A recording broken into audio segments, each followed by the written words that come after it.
कथा में जानेंगे। तो चलिए शुरू करते हैं तंतारा वामीरो कथा। अंडमान द्वीप समूह का अंतिम दक्षिणी द्वीप है लिटिल अंडमान। यह पोर्ट ब्लेयर से लगभग 100 किलोमीटर दूर स्थित है। यहाँ पर आपको पता चल रहा है कि जो ये कहानी है वो अंडमान निकोबार द्वीप समूह से संबंधित है। तो यहाँ पर बता रहे हैं कि जो अंडमान द्वीप समूह है उसका अंतिम कहा जाता है आखिरी को, कि जो उसका आखिरी दक्षिणी द्वीप है उसका नाम है लिटिल अंडमान। और जो ये लिटिल अंडमान है वो पोर्ट ब्लेयर जो है वो अंडमान निकोबार द्वीप समूह की राजधानी है। उस पोर्ट ब्लेयर से ये लिटिल अंडमान जो है वो लगभग 100 किलोमीटर दूर स्थित है। इसके बाद निकोबार द्वीप समूह की श्रृंखला आरंभ होती है, जो निकोबारी जनजाति की आदिम संस्कृति का केंद्र है। निकोबार द्वीप समूह का पहला प्रमुख द्वीप है कार निकोबार, जो लिटिल अंडमान से 96 किलोमीटर दूर है। तो जो लिटिल अंडमान है उसके बाद जो है निकोबार द्वीप समूह की श्रृंखला कहा जाता है सीमा को, कि लिटिल अंडमान के बाद निकोबार द्वीप समूह की सीमा आरंभ हो जाती है, यानी लिटिल अंडमान के बाद जो है निकोबार द्वीप समूह शुरू हो जाता है।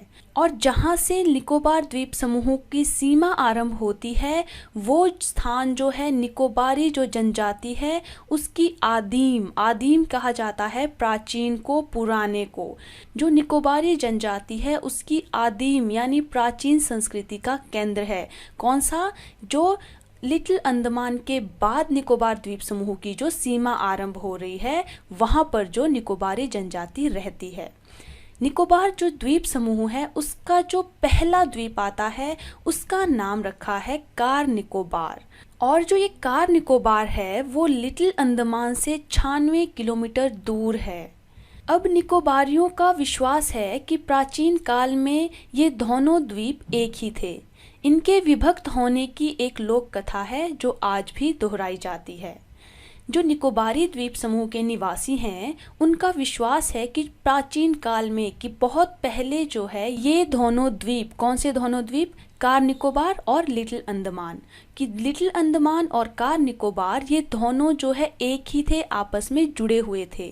इनके विभक्त कहा जाता है अलग अलग होने को, कि इन दोनों द्वीप के अलग अलग होने की एक लोक कथा है। लोक कथा कहा जाता है जो लोगों द्वारा कही गई प्रचलित कहानियाँ होती है, जो पुराने समय से चली आ रही होती है, जिस पर लोग विश्वास करते हैं। तो जो निकोबारी हैं वो विश्वास रखते हैं एक लोक कथा में, कि एक लोक कथा है जिसके अनुसार बताया जाता है कि कार निकोबार और लिटिल अंडमान जो है वो किस तरह से अलग अलग हुए हैं। वो लोक कथा आज भी दोहराई जाती है, आज भी कही जाती है या मानी जाती है। तो उस कथा को हम आरंभ करते हैं कि वो कौन सी कथा है जो निकोबारी विश्वास रखते हैं इन दोनों द्वीपों के अलग होने में। सदियों पूर्व जब लिटिल अंडमान और कार निकोबार आपस में जुड़े हुए थे तब वहाँ एक सुंदर सा गांव था। सदियों पूर्व की बात कहते हैं, सदियों पूर्व कहा जाता है बहुत पुराने समय पहले। तो जो बहुत समय पहले की बात बताते हैं उस समय की, जब जो है लिटिल अंडमान और कार निकोबार जो है आपस में जुड़े हुए थे, जब ये दोनों एक ही द्वीप थे, तब कहा जाता है कि वहाँ पर एक सुंदर सा गाँव था। पास में एक सुंदर और शक्तिशाली युवक रहा करता था, उसका नाम था तंतारा। निकोबारी उससे बेहद प्रेम करते थे। तंतारा एक नेक और मददगार व्यक्ति था, सदैव दूसरों की सहायता के लिए तत्पर रहता। अब उस गांव में एक सुंदर और शक्तिशाली युवक रहा करता था जिसका नाम तंतारा बताया जाता है। और जो निकोबारी हैं, जो निकोबार के निवासी हैं, वो उस तंतारा से बेहद प्रेम करते थे, वे उसे बहुत ज़्यादा प्यार करते थे। अब वो उससे बेहद प्रेम क्यों करते थे? क्योंकि जो तंतारा है वो एक नेक कहा जाता है भला, जो सबका भला करता है। और जो तंतारा है वो मददगार व्यक्ति था, अर्थात वो दूसरों की मदद करता था हर समय। सदैव होता है हमेशा। वो हमेशा ही जो है दूसरों की सहायता करने के लिए, दूसरों की मदद करने के लिए तत्पर कहा जाता है तैयार को। वो हमेशा जो है दूसरों की सहायता करने के लिए हमेशा तैयार रहता था, चाहे उसे किसी भी समय क्यों ना जाना पड़े। अपने गांव वालों को ही नहीं अपितु समूचे द्वीपवासियों की सेवा करना अपना परम कर्तव्य समझता था। जो तंतारा है वो अपने गांव वालों की सहायता तो करता ही था, लेकिन वो अपने गांव वालों के साथ साथ समूचा कहा जाता है सारे को, यानी वो सारे जो द्वीपवासी हैं जो उस समय के उस द्वीप पर रहते थे उनकी सेवा करना परम कर्तव्य समझता था, फिर चाहे वो उसके गांव के हो या किसी दूसरे गांव में रहने वाले क्यों ना हो। कोई भी उसे सहायता के लिए बुलाता वो तुरंत वहां पर पहुंच जाता था, इसीलिए सारे जो है द्वीपवासी उससे बहुत ज्यादा प्रेम करते थे। उसके इस त्याग की वजह से वह चर्चित था, सभी उसका आदर करते, वक्त मुसीबत में उसे स्मरण करते और वह भागा भागा वहां पहुंच जाता। अब जो तंतारा है उसके इसी त्याग की वजह से कि वो सबके लिए हमेशा तैयार रहता था, जब भी उसे बुलाया जाता वो हमेशा दूसरों की सहायता के लिए किसी भी वक्त पहुंच जाता, उसी वजह से जो है तंतारा चर्चित कहा जाता है प्रसिद्ध या मशहूर को। जो तंतारा है वो बहुत ज़्यादा प्रसिद्ध हो गया था, मशहूर हो गया था, सभी जो है उसका आदर करते थे। और जब भी किसी भी वक्त जो है किसी को भी मुसीबत पड़ जाती, किसी को भी उसकी याद आती कि हमें तंतारा की आवश्यकता है किसी काम के लिए, उसे स्मरण किया जाता। स्मरण कहा जाता है याद करने को। जब भी कोई उसे याद करता मदद के लिए तो तंतारा जो है भागा भागा उसकी सहायता करने के लिए वहां पहुंच जाता था। दूसरे गांव में भी पर्व त्योहारों के समय उसे विशेष रूप से आमंत्रित किया जाता। उसका व्यक्तित्व तो आकर्षक था ही, साथ ही आत्मीय स्वभाव की वजह से लोग उसके करीब रहना चाहते। अब अपने गांव में तो तंतारा प्रसिद्ध था ही, लेकिन दूसरे गांव में भी जब पर्व होते थे, त्योहार होते थे, तो उस समय भी उसे विशेष कहा जाता है, मुख्य रूप से जो है आमंत्रित अर्थात बुलाना। तंतारा को मुख्य रूप से बुलाया जाता था, आमंत्रित किया जाता था। उसका व्यक्तित्व कहा जाता है आपकी पर्सनैलिटी को। जो उसकी पर्सनैलिटी थी, जो उसका व्यक्तित्व था, वो आकर्षक तो था ही, लोग उसको देखते ही उसकी ओर आकर्षित हो जाते थे।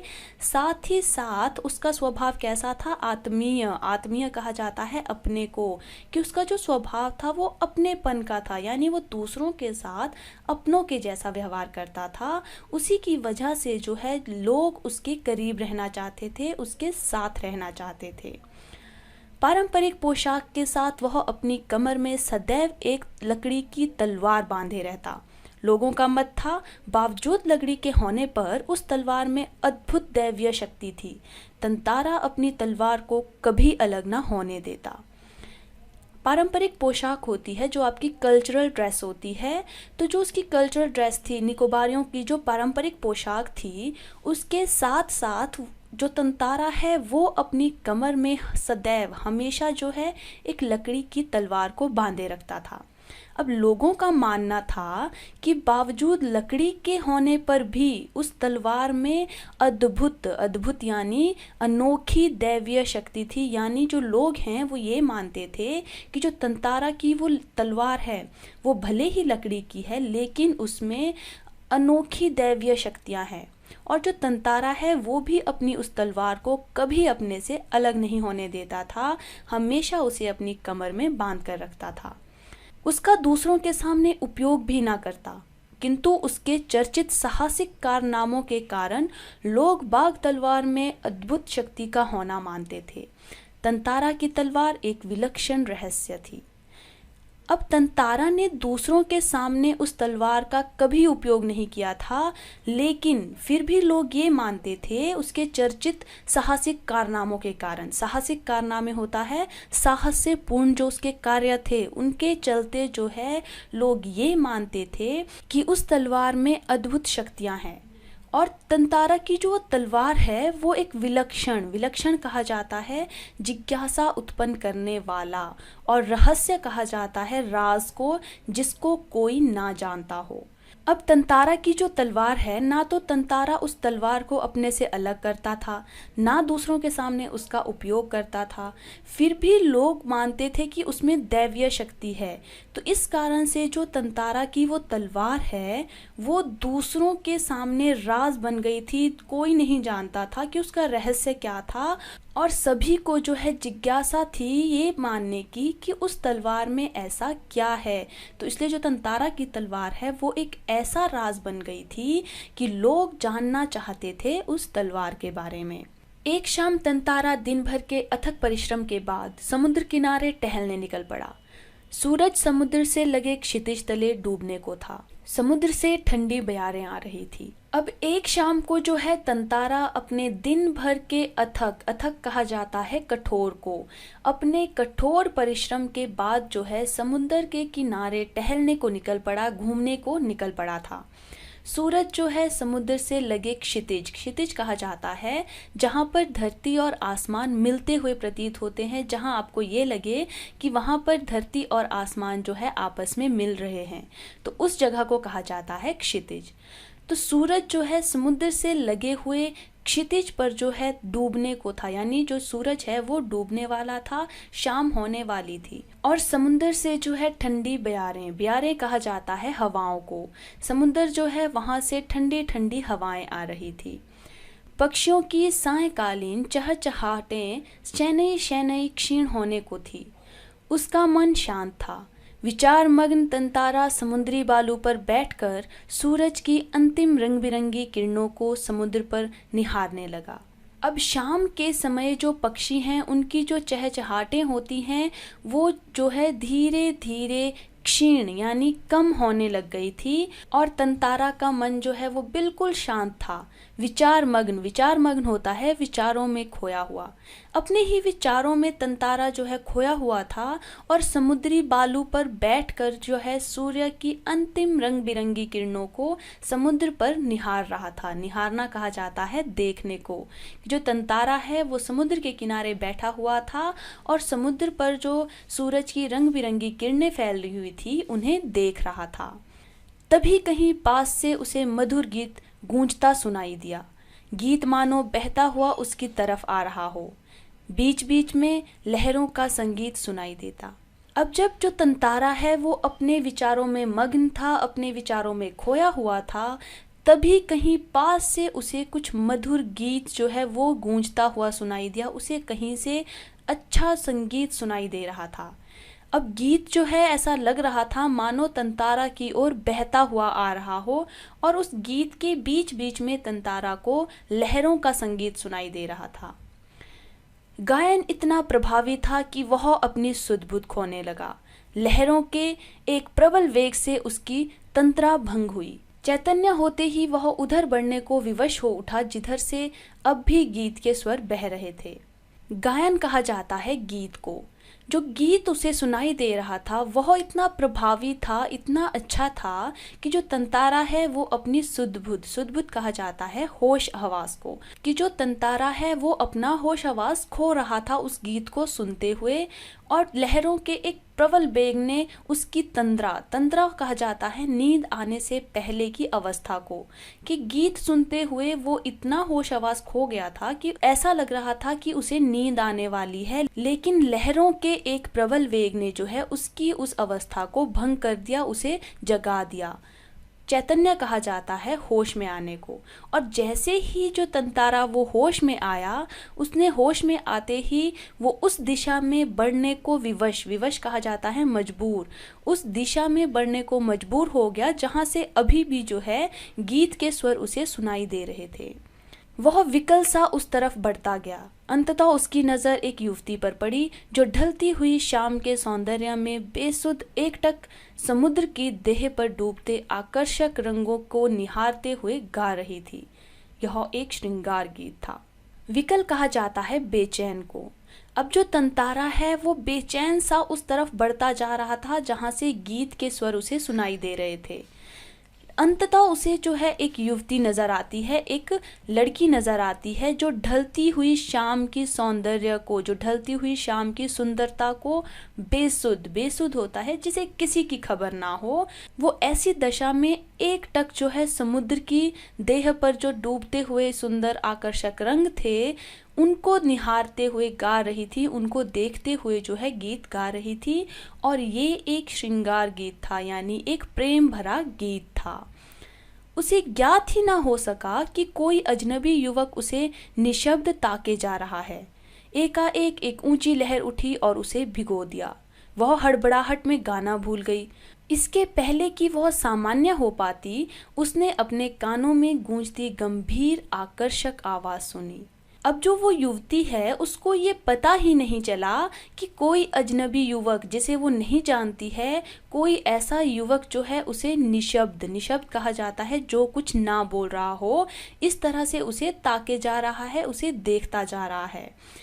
तभी जो है एक ऊंची लहर उठी और उस युवती को भिगो दिया।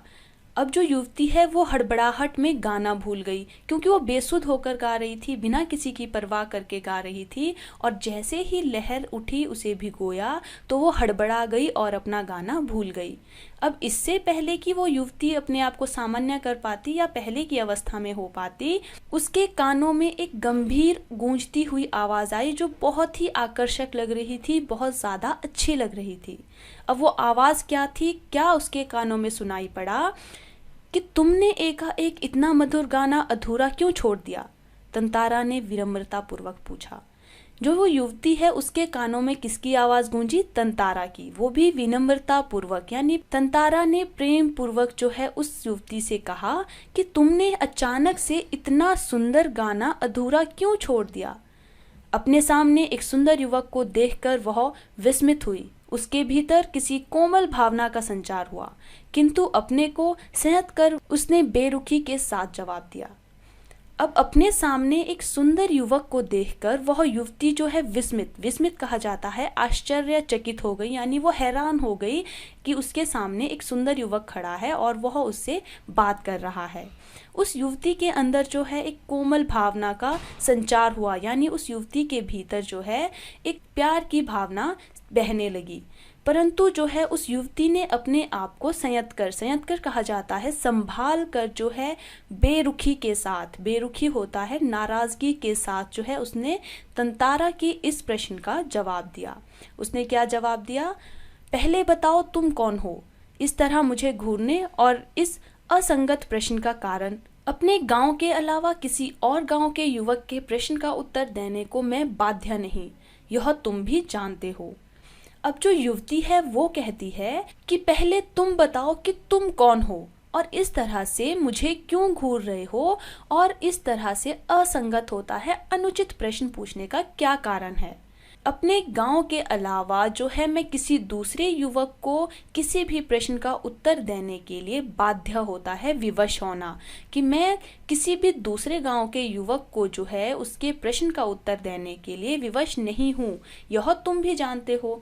तो यहाँ पर युवती सीधे सीधे उसे नाराजगी के साथ कह रही है कि तंतारा भी जानता है कि वो जो है अपने गांव के अलावा किसी दूसरे गांव के किसी भी युवक के प्रश्न का उत्तर दे या ना दे, ये उस पर निर्भर करता है। तंतारा मानो सुध-बुध खोए हुए था। जवाब देने के स्थान पर उसने पुनः अपना प्रश्न दोहराया, तुमने गाना क्यों रोक दिया? गाओ, गीत पूरा करो, सचमुच तुमने बहुत सुरीला कंठ पाया है। अब यहाँ पर देखिए जो तंतारा है वो अभी भी सुध-बुध यानी अपने होश आवाज खोए हुए है। उसने उस युवती का जवाब ही नहीं सुना, बल्कि उस युवती के प्रश्न का जवाब देने के स्थान पर जो है उसने पुनः जो है फिर से अपना ही प्रश्न दोहराया कि तुमने गाना क्यों रोक दिया? गाओ और अपना गीत पूरा करो। और उसकी प्रशंसा में कहता है कि तुमने सचमुच बहुत ही सुरीला, बहुत ही मीठा कंठ होता है गला, बहुत ही सुरीला गला पाया है, यानी तुम बहुत सुंदर गाती हो। यह तो मेरे प्रश्न का उत्तर ना हुआ, युवती ने कहा। सच बताओ तुम कौन हो? लपाती गांव में तुम्हें कभी नहीं देखा। अब जो युवती है वो उससे कहती है कि जो मैंने तुमसे प्रश्न किया था ये तो उसका उत्तर नहीं है, और तुम सच सच बताओ कि तुम कौन हो, क्योंकि जो युवती है वो लपाती गांव की है और युवती कहती है कि लपाती गांव में उसने उस युवक को कभी पहले नहीं देखा। तंतारा मानो सम्मोहित था, उसके कानों में युवती की आवाज ठीक से पहुंच ना सकी।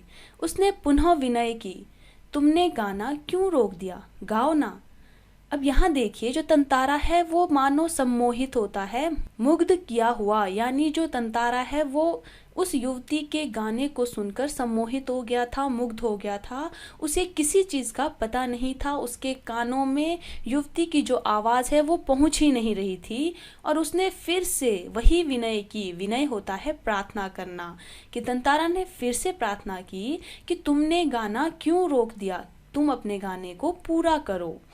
युवती झुझला उठी, वह कुछ और सोचने लगी। अंततः उसने निश्चय पूर्वक एक बार पुनः लगभग विरोध करते हुए कड़े शब्दों में कहा। अब जो युवती है वो झुझला होता है चिढ़ना, जो युवती है वो चिढ़ गई, वह कुछ सोचने लगी और फिर उसने अंत में निश्चय पूर्वक एक बार फिर से जो है लगभग बहुत ज़्यादा विरोध करते हुए कड़े शब्दों में, यानी बहुत ज़्यादा गुस्से में जो है तंतारा से कहा। उसने क्या कहा? ढीठता की हद है, मैं जब से परिचय पूछ रही हूँ और तुम बस एक ही राग अलाप रहे हो, गीत गाओ गीत गाओ। आखिर क्यों? क्या तुम्हें गांव का नियम नहीं मालूम?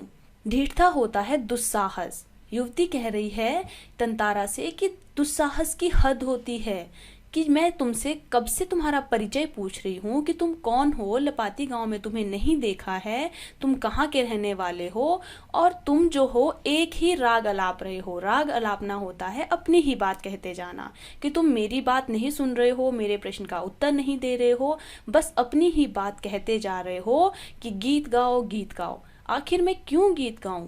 और क्या तुम्हें जो है गांव के नियम का नहीं मालूम कि गांव का क्या नियम है?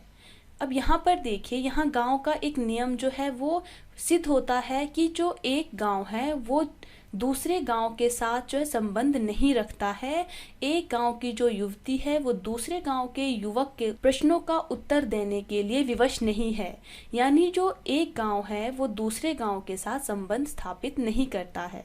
तो यहाँ पर वो यही बता रही है कि क्या तुम्हें गांव के नियम नहीं मालूम जो तुम इस तरह से मुझसे प्रश्न किए जा रहे हो। इतना बोलकर वह जाने के लिए तेजी से मुड़ी। तंतारा को मानो कुछ होश आया, उसे अपनी गलती का एहसास हुआ।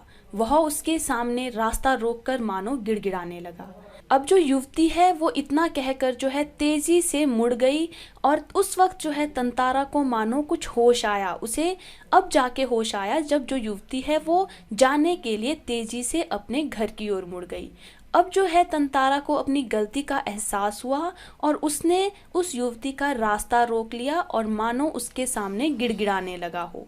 वो कैसे गिड़गिड़ा रहा था कि मुझे माफ़ कर दो, जीवन में पहली बार मैं इस तरह विचलित हुआ हूँ।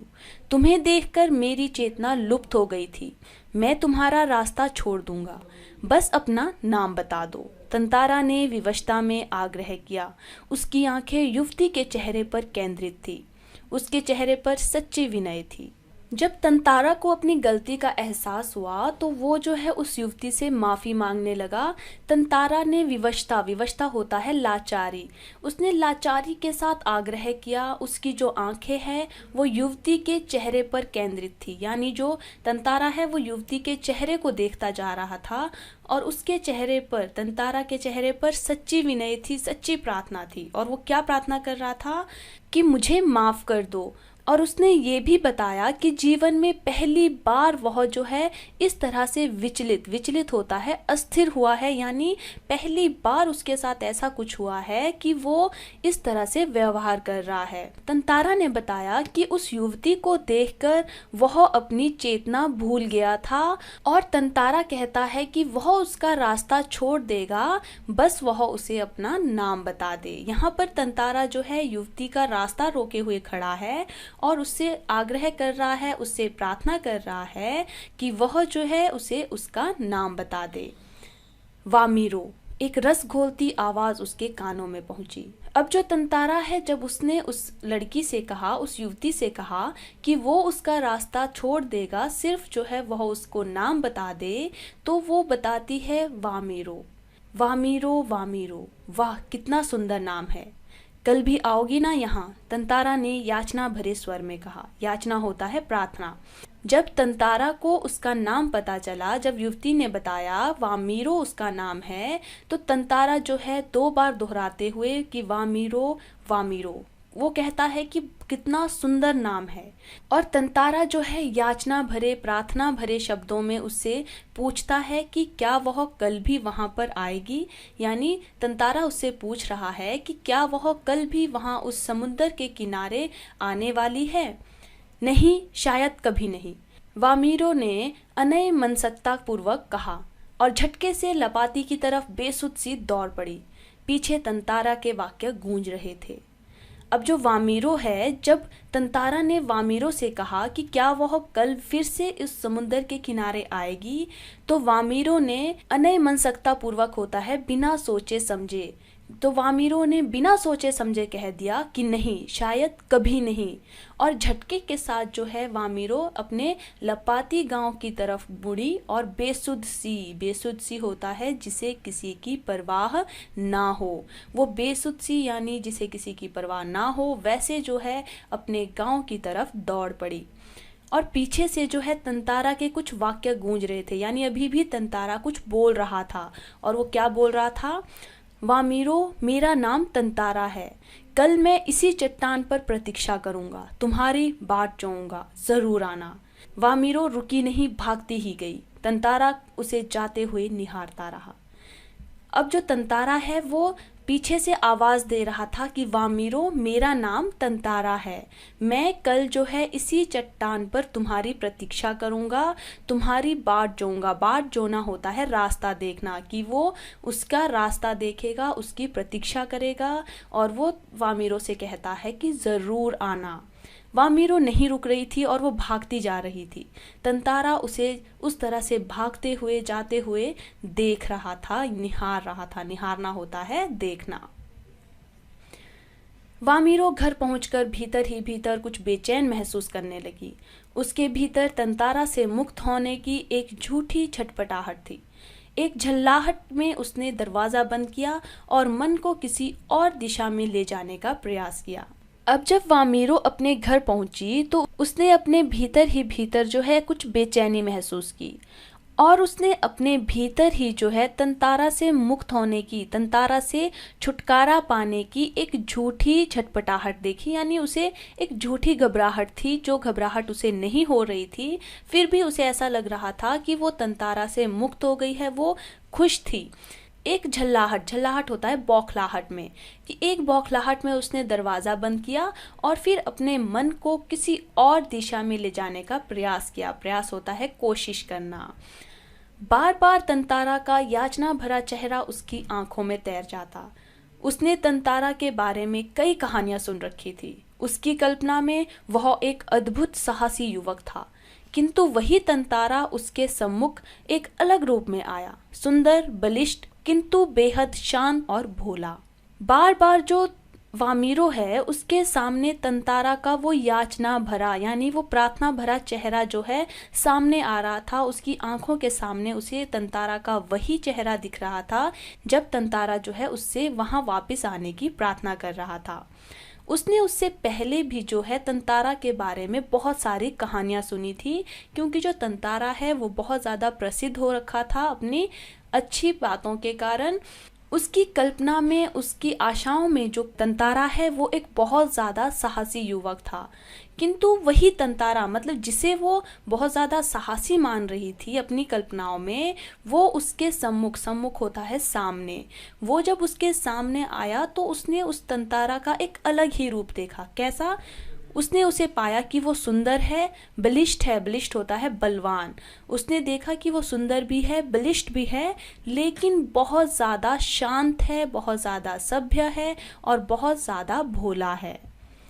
उसका व्यक्तित्व कदाचित वैसा ही था जैसा वह अपने जीवन साथी के बारे में सोचती रही थी, किंतु दूसरे गांव के युवक के साथ यह संबंध परंपरा के विरुद्ध था। अब जो तंतारा है उसका जो व्यक्तित्व था, उसकी जो पर्सनैलिटी थी, वो वैसी ही थी जैसा वामीरो जो है अपने जीवन साथी के बारे में सोचा करती थी कि उसका जीवन साथी कैसा होना चाहिए। तंतारा बिल्कुल वैसा ही था, लेकिन जो है वो तंतारा दूसरे गांव का युवक था और दूसरे गांव के युवक के साथ संबंध जो है परंपरा है रीति रिवाजों के विरुद्ध था। कि जो रीति रिवाज हैं उनके अनुसार एक गांव का युवक दूसरे गांव की युवती के साथ संबंध स्थापित नहीं कर सकता था, विवाह नहीं कर सकता था।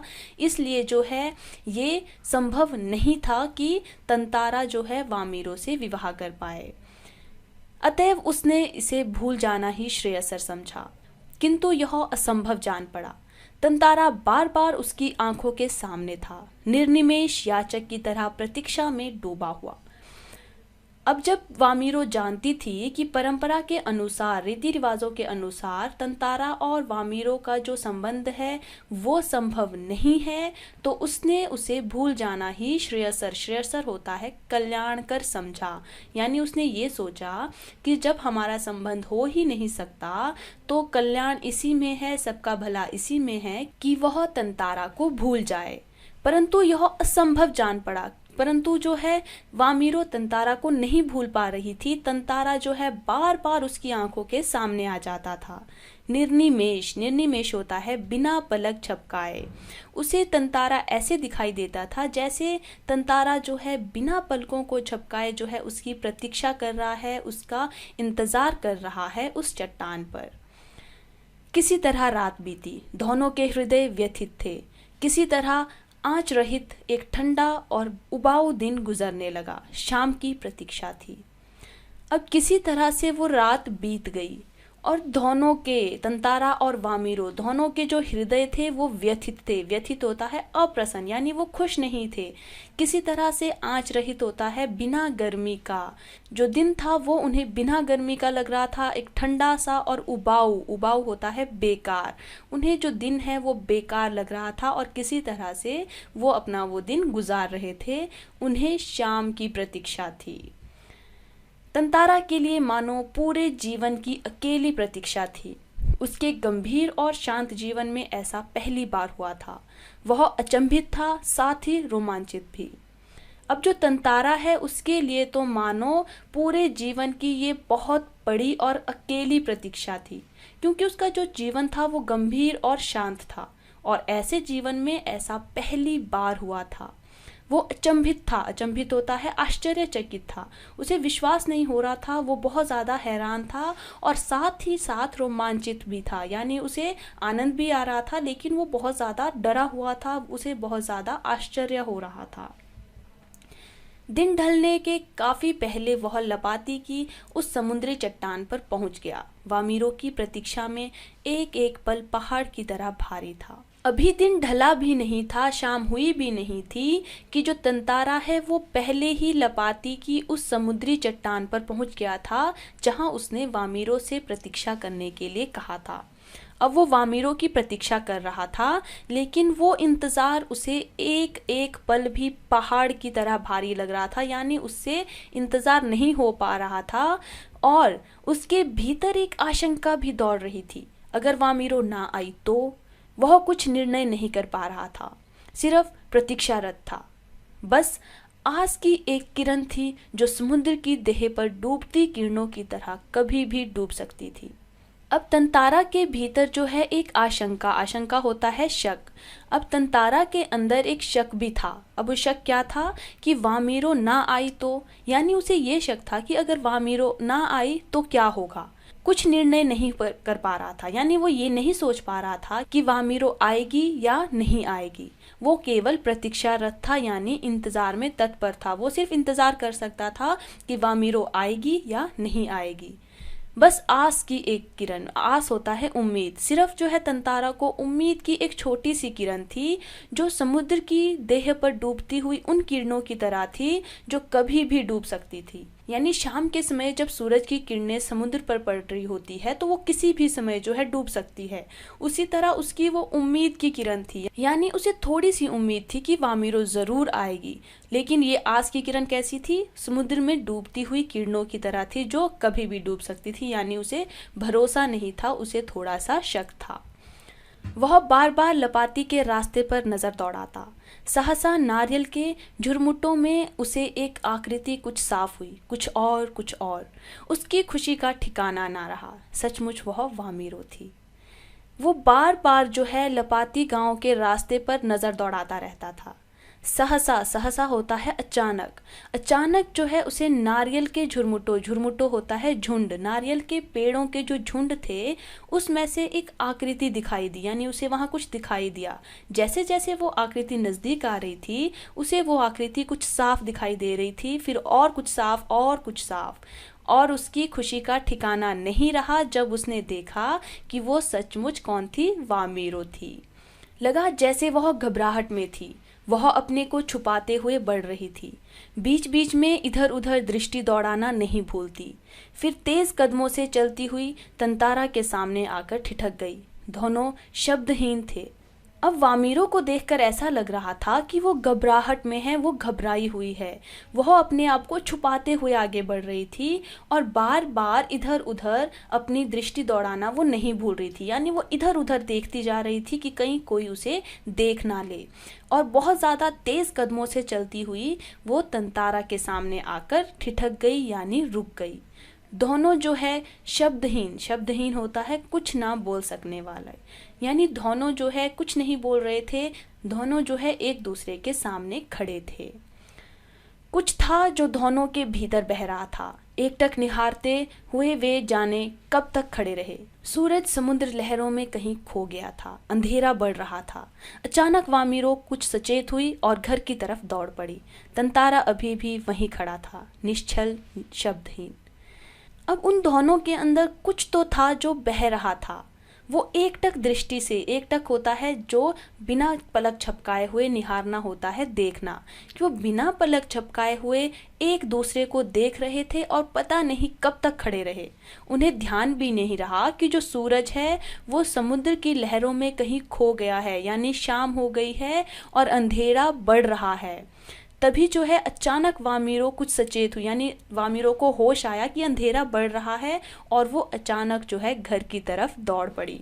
तंतारा अभी भी वहीं पर खड़ा था, निश्चल। निश्चल होता है जो अपने स्थान से नहीं हटे, यानी वो अपने स्थान पर ही खड़ा था और शब्दहीन था अभी भी, यानी कुछ बोल नहीं पा रहा था, वो वहाँ पर चुपचाप खड़ा था। दोनों रोज उसी जगह पहुंचते और मूर्तिवत एक दूसरे को निर्निमेष ताकते रहते। बस भीतर समर्पण था जो अनवरत गहरा रहा था। अब तंतारा और वामीरो जो है रोज उसी जगह पर पहुंचते और मूर्तिवत, मूर्तिवत होता है मूर्ति की तरह, एक दूसरे को निर्निमेष एकटक दृष्टि से देखते रहते। तंतारा और वामीरो जो है मूर्ति की तरह खड़े रहते, मतलब ना वो दोनों एक दूसरे से बात करते, सिर्फ वहां पर आते, एक दूसरे के सामने खड़े होते और एकटक दृष्टि से, यानी बिना पलक झपकाए हुए एक दूसरे को देखते रहते। बस उनके भीतर जो समर्पण था, अनवरत, यानी जिसे कोई रोक ना सके, उनके अंदर ऐसा कुछ समर्पण था और वो जो है लगातार बढ़ रहा था, लगातार गहरा होता जा रहा था। लपाती के कुछ युवकों ने इस मूक प्रेम को भांप लिया और खबर हवा की तरह बह उठी। वामीरो लपाती गांव की थी और तंतारा पासा का। दोनों का संबंध संभव ना था। रीति के अनुसार दोनों को एक ही गांव का होना आवश्यक था।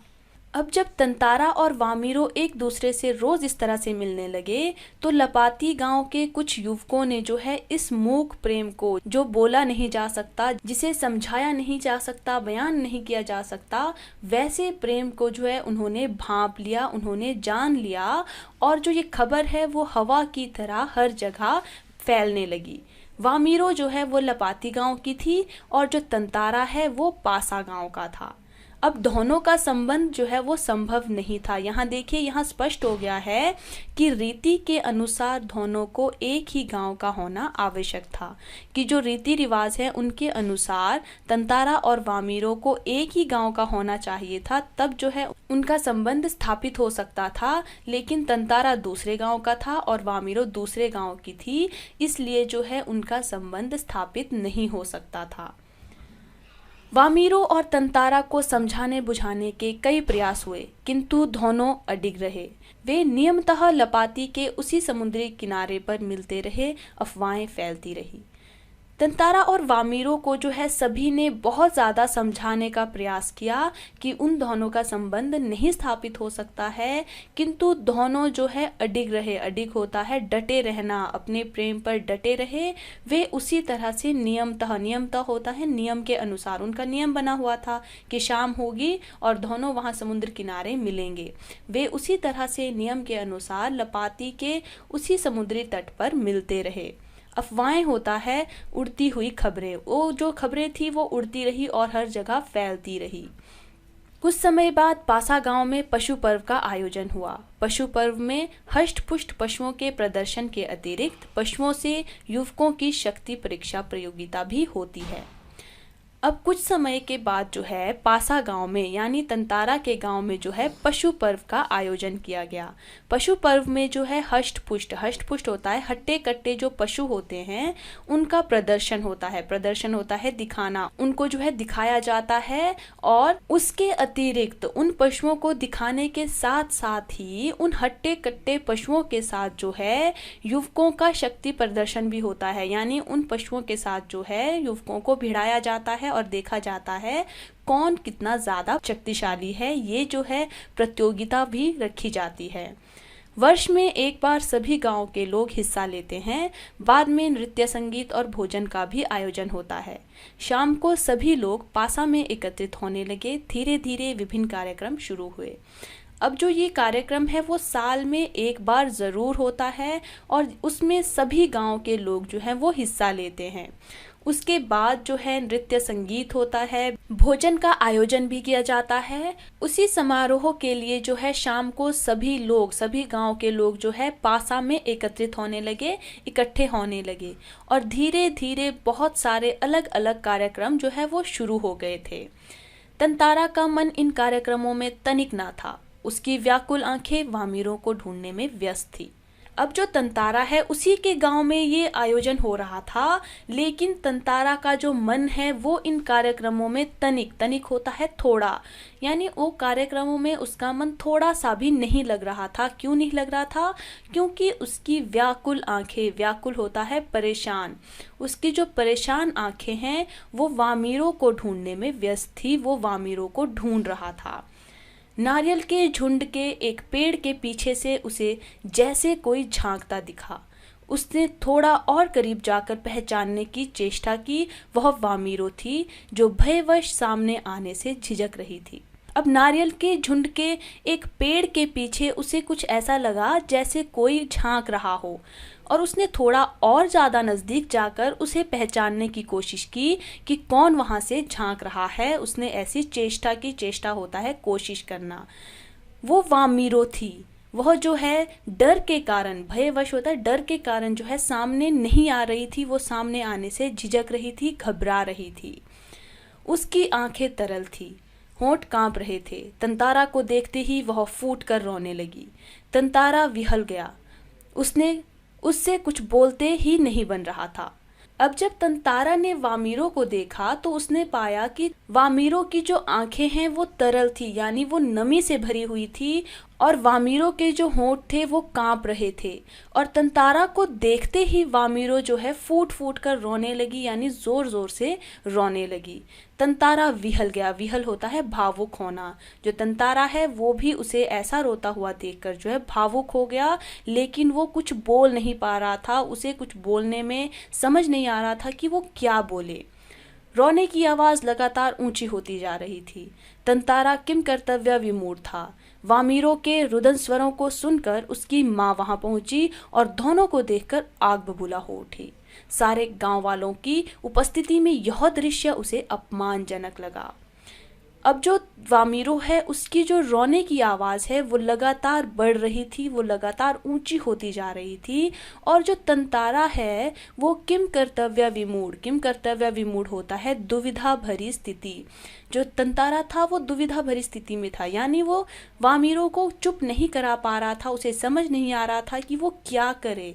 वामीरो के जो रुदन स्वर हैं, वामीरो की जो रोने की आवाज़ें हैं, उसे सुनकर उसकी माँ वहाँ पहुँची। यानी वामिरो की माँ वहां पर पहुंच गई और तंतारा और वामिरो को दोनों को देखकर जो है वो आग बबूला हो गई। आग बबूला होना जो है एक मुहावरा है जिसका अर्थ होता है बहुत अधिक क्रोधित होना। यानी जो वामिरो की माँ है, जब उसने तंतारा और वामिरो को एक साथ देखा तो वो बहुत ज़्यादा क्रोध में आ गई, बहुत ज़्यादा गुस्से में हो गई, क्योंकि सारे गांव वालों के सामने जो है इस तरह का दृश्य देखकर उसे अपमानजनक लगा। क्योंकि एक गांव का लड़का जो है दूसरे गांव की लड़की के साथ संबंध स्थापित नहीं कर सकता था, और उन दोनों को एक साथ देखकर जो है उसकी माँ को ये लगा कि सारे गांव वालों के सामने उनकी बेइज्जती हो गई है, इसलिए वो बहुत ज़्यादा गुस्से में थी। इस बीच गांव के कुछ लोग भी वहां पहुंच गए। वामिरो की माँ क्रोध में उफन उठी। उसने तंतारा को तरह तरह से अपमानित किया। गांव के लोग भी तंतारा के विरोध में आवाजें उठाने लगे। अब जब वामिरो की माँ वहां आई और बहुत गुस्से में थी, तो उसी के साथ साथ वहां पर गांव के कुछ और लोग भी आ गए। वामिरो की माँ जो है वो और ज़्यादा क्रोध में उफन गई, यानी बहुत ज़्यादा गुस्से में आ गई। उसने जो है तंतारा को बहुत ज़्यादा गलत बोला और उसका अपमान करने लग गई। गांव के लोग भी जो है वो तंतारा के विरोध में आवाज़ें उठाने लगे, यानी वो भी तंतारा के खिलाफ बोलने लगे, क्योंकि वो रीति रिवाजों को बहुत ज़्यादा मानते थे। और रीति रिवाजों के अनुसार तंतारा जो है दूसरे गांव की लड़की के साथ बात नहीं कर सकता था, और उन दोनों को साथ में देखकर लोग भी जो है तंतारा के खिलाफ होने लगे। यह तंतारा के लिए असहनीय था। वामिरो अब भी रोए जा रही थी। तंतारा भी गुस्से से भर उठा। उसे जहां विवाह की निषेध परंपरा पर क्षोभ था, वहीं अपनी असहायता पर खींच। अब जब गांव वाले तंतारा के खिलाफ बोलने लगे तो तंतारा के लिए ये सब असहनीय था, यानी तंतारा के लिए ये सहन करने लायक नहीं था, क्योंकि तंतारा हमेशा उनकी मदद करता था और वही लोग जो है उसके खिलाफ बोलने लग गए थे। और वामिरो जो है अभी भी रो रही थी।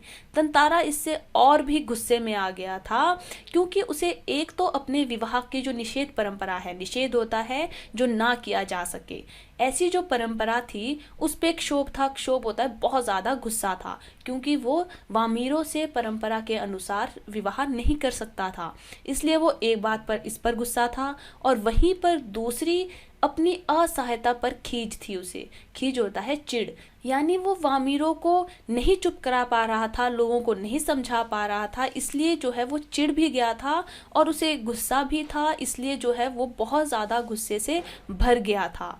वामिरो का दुख उसे और गहरा कर रहा था। उसे मालूम ना था कि क्या कदम उठाना चाहिए। अनायास उसका हाथ तलवार की मूठ पर जा टिका। क्रोध में उसने तलवार निकाली और कुछ विचार करता रहा। क्रोध लगातार अग्नि की तरह बढ़ रहा था। वामिरो का जो दुख था, वामिरो जो रोए जा रही थी, वो तंतारा के गुस्से को और गहरा कर रहा था और ज़्यादा बढ़ा रहा था। उसे ये मालूम नहीं हो पा रहा था कि उसे क्या कदम उठाना चाहिए, उसे क्या करना चाहिए। अनायास, अनायास होता है अचानक। अचानक जो है उसका हाथ उसके तलवार के मूठ पर, मूठ होता है जो उसकी जो तलवार है उसका जो हैंडल होता है जहाँ से तलवार को पकड़ा जाता है, उस तलवार के हैंडल पर जा टिका। अब गुस्से में उसने तलवार निकाल ली और कुछ सोचने लगा।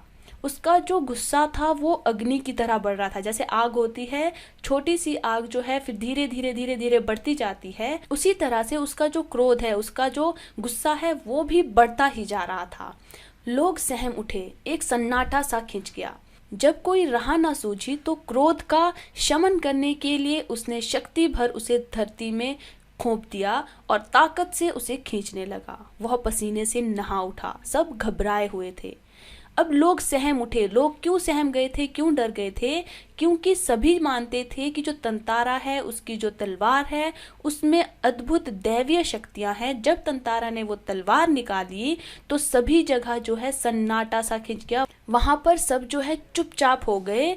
और जब उसे कोई राह नहीं सूझी, जब तंतारा को कुछ समझ नहीं आया कि क्या करना चाहिए, तो अपने क्रोध को, तो अपने गुस्से को शांत करने के लिए, शमन होता है शांत करना, तो अपने गुस्से को शांत करने के लिए उसने अपनी पूरी पूरी शक्ति से, शक्ति भर होता है पूरी ताकत से, पूरी शक्ति से उसने उस तलवार को धरती में घोंप दिया। घोंप दिया होता है गाड़ना, यानी उसने पूरी शक्ति से जो है अपनी तलवार को धरती में गाड़ दिया और फिर अपनी पूरी ताकत से जो है उसे खींचने लगा।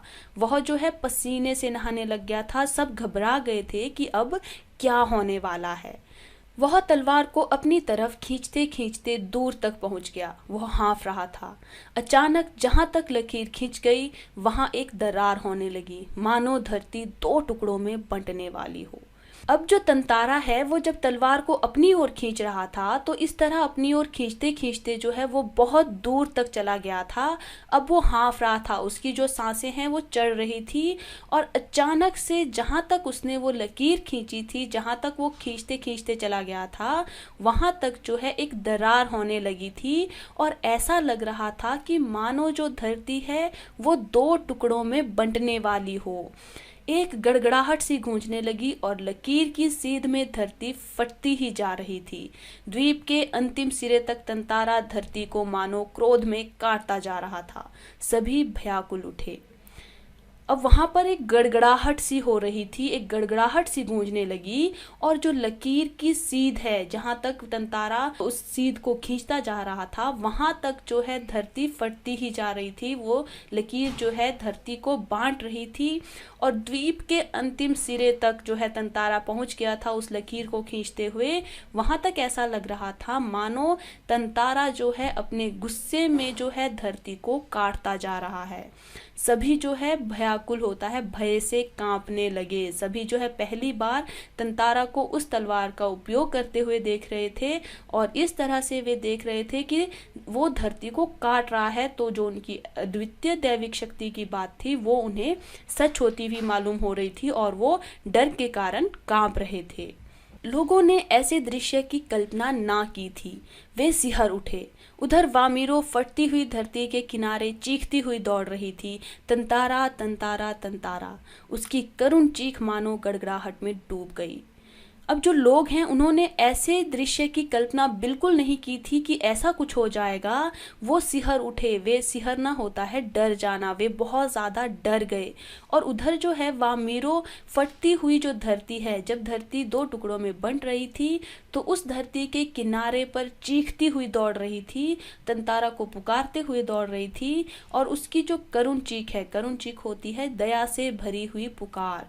जो उसकी वो दया से भरी हुई पुकार थी वो ऐसा लग रहा था मानो गड़गड़ाहट जो हो रही थी धरती के फटने से उसमें कहीं डूब गई हो। यानी वो चीख किसी को सुनाई नहीं दे रही थी, लेकिन जो वामीरो है वो लगातार तंतारा को आवाज देती हुई उस धरती के किनारे दौड़ी चली जा रही थी। तंतारा दुर्भाग्यवश दूसरी तरफ था। द्वीप के अंतिम सिरे तक धरती को चीरता वह जैसे ही अंतिम छोर तक पहुंचा, द्वीप 2 टुकड़ों में विभक्त हो चुका था। एक तरफ तंतारा था, दूसरी तरफ वामीरो। अब जो तंतारा है वो दुर्भाग्यवश होता है बदकिस्मती से दूसरी तरफ था। यानी वो जो लकीर को खींचता हुआ जा रहा था, वामीरो एक तरफ थी और बदकिस्मती से जो तंतारा है वो दूसरी तरफ था। तंतारा जो है जब द्वीप को चीरता हुआ अंतिम छोर तक पहुंचा, तब तक जो द्वीप है वो 2 टुकड़ों में विभक्त हो गया था। विभक्त होता है अलग हो जाना। तब तक जो द्वीप है वो 2 टुकड़ों में अलग अलग हो गया था। अब एक तरफ तंतारा था और द्वीप के दूसरी तरफ जो है वामीरो थी। तंतारा को जैसे ही होश आया उसने देखा उसकी तरफ का द्वीप जो है समुद्र में धंसने लगा है। वह झटपटाने लगा। उसने छलांग लगाकर दूसरा सिरा थामना चाहा, परंतु पकड़ ढीली पड़ गई। अब अभी तक तो तंतारा बहुत ज़्यादा गुस्से में था, लेकिन जैसे ही तंतारा को होश आया, अपना गुस्सा जैसे ही उसका शांत हुआ, उसने देखा कि जो उसका वाला द्वीप है, यानी जिस तरफ वामीरो है वो द्वीप तो वही है, लेकिन जो तंतारा वाली साइड का द्वीप है वो जो है समुद्र में धंसने लग गया है।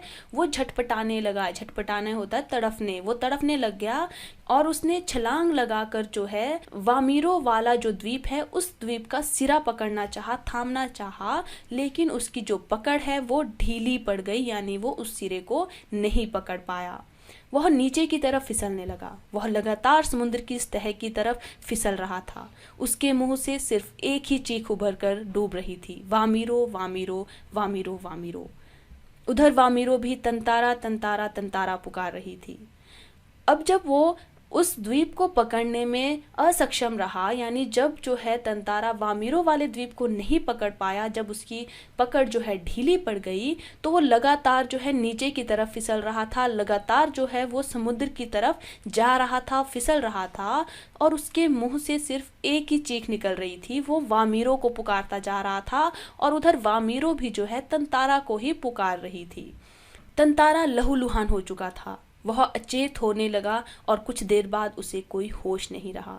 वह कटे हुए द्वीप के अंतिम भूखंड पर पड़ा हुआ था, जो कि दूसरे हिस्से से संयोग वंश जुड़ा था। अब जो तंतारा है वो इतनी मेहनत के बाद लहूलुहान हो चुका था, मतलब वो पूरा खून से लथपथ हो चुका था, और वह अचेत होता है बेहोश, वो बेहोश होने लगा था। और कुछ देर बाद वो बेहोश हो भी गया और उसे कोई होश ही नहीं रहा। और वो कटे हुए द्वीप का जो अंतिम भूखंड होता है, भूमि का टुकड़ा, यानी जो दो द्वीप बंट गए थे, वो दूसरे द्वीप का एक छोटे से भूमि के टुकड़े पर पड़ा हुआ था, जो संयोगवश होता है, जो इत्तेफाक से जो है उस दूसरे द्वीप के थोड़े से हिस्से से जुड़ा हुआ था। बहता हुआ तंतारा कहाँ पहुंचा, बाद में उसका क्या हुआ, कोई नहीं जानता। उधर वामिरो पागल हो उठी। अब उस द्वीप के साथ, उस भूमि के टुकड़े के साथ तंतारा कहाँ बहता हुआ गया, उसके बाद तंतारा का क्या हुआ, ये कोई नहीं जानता था। और इधर वामिरो जो है वो तंतारा के बिना जो है वो पागल हो गई थी। वह हर समय तंतारा को खोजती हुई उसी जगह पहुंचती और घंटों बैठी रहती। उसने खाना पीना छोड़ दिया, परिवार से वह एक तरह विलग हो गई। लोगों ने उसे ढूंढने की बहुत कोशिश की, परंतु कोई सुराग नहीं मिला। अब जो वामिरो है वो हर समय जो है तंतारा को ही खोजती रहती थी, और उसको खोजते खोजते जो है वो उसी जगह पर पहुंच जाती थी जहां पर तंतारा और वामिरो मिला करते थे, और वहां पर वो घंटों जो है बैठी रहती थी। वामिरो ने खाना पीना भी छोड़ दिया था और अपने परिवार से वो एक तरह से विलग होता है, अलग हो गई थी। लोगों ने जो है तंतारा को ढूंढने की बहुत कोशिश की, किंतु उन्हें कोई सुराग नहीं मिला, यानी सुराग होता है चिन्ह। उन्हें तंतारा का कोई भी चिन्ह नहीं मिला जिससे वो तंतारा को ढूंढ सकें। आज ना तंतारा है और ना वामिरो, किंतु उनकी यह प्रेम कथा घर घर में सुनाई जाती है। निकोबारियों का मत है कि तंतारा की तलवार से कार निकोबार के जो टुकड़े हुए, उसमें दूसरा लिटिल अंडमान है, जो कार निकोबार से आज 96 किलोमीटर दूर स्थित है। अब आज के समय में ना तो तंतारा है और ना ही वामिरो है, किंतु उनकी जो ये प्रेम कथा है वो आज भी जो है निकोबार के घर घर में सुनाई जाती है। और निकोबारियों का मत है कि जो तंतारा की तलवार से कार निकोबार के जो दो टुकड़े हुए थे, उनमें से जो दूसरा टुकड़ा था वही आज जो है लिटिल अंडमान के नाम से जाना जाता है, जो कार निकोबार से आज 96 किलोमीटर की दूरी पर स्थित है। निकोबारी इस घटना के बाद दूसरे गांवों में भी आपसी वैवाहिक संबंध करने लगे। तंतारा वामिरो की त्यागमयी मृत्यु शायद इसी सुखद परिवर्तन के लिए थी। इस घटना के बाद, किस घटना के बाद, तंतारा और वामिरो के वियोग की जो दुखद घटना थी, उस घटना के बाद जो है जो निकोबार के निवासी थे वे दूसरे गांव से भी आपसी जो वैवाहिक संबंध है वो बनाने लगे, यानी एक गांव से दूसरे गांव में जो है विवाह जो है वो संपन्न होने लगे। तो माना जाता है कि जो तंतारा और वामिरो की ये त्यागमयी मृत्यु थी वो शायद इसी सुखद परिवर्तन के लिए थी, यानी वो शायद इसीलिए थी कि जो गांव के लोग हैं वो एक दूसरे गांव में भी वैवाहिक संबंध बनाए, एक दूसरे को जाने पहचाने। इस कथा के द्वारा जो है हमें एक बहुत अच्छी सीख मिलती है। वो सीख ये है कि परंपरा जो है वो अच्छी होती है, रीति रिवाज अच्छे होते हैं, किंतु समय के साथ साथ कुछ रीति रिवाज ऐसे होते हैं जिन्हें तोड़ देना ही सही होता है, या जिन्हें बदल देना जो है सही होता है दूसरे सभी लोगों की भलाई के लिए। आशा करते हैं कि आपको ये कहानी अच्छे से समझ आ गई होगी, और आपको इस कहानी से रिलेटेड अगर कोई भी प्रश्न पूछा जाए तो आप उसे अपने भाषा में, अपने सरल शब्दों में आसानी से व्यक्त कर पाएंगे। धन्यवाद।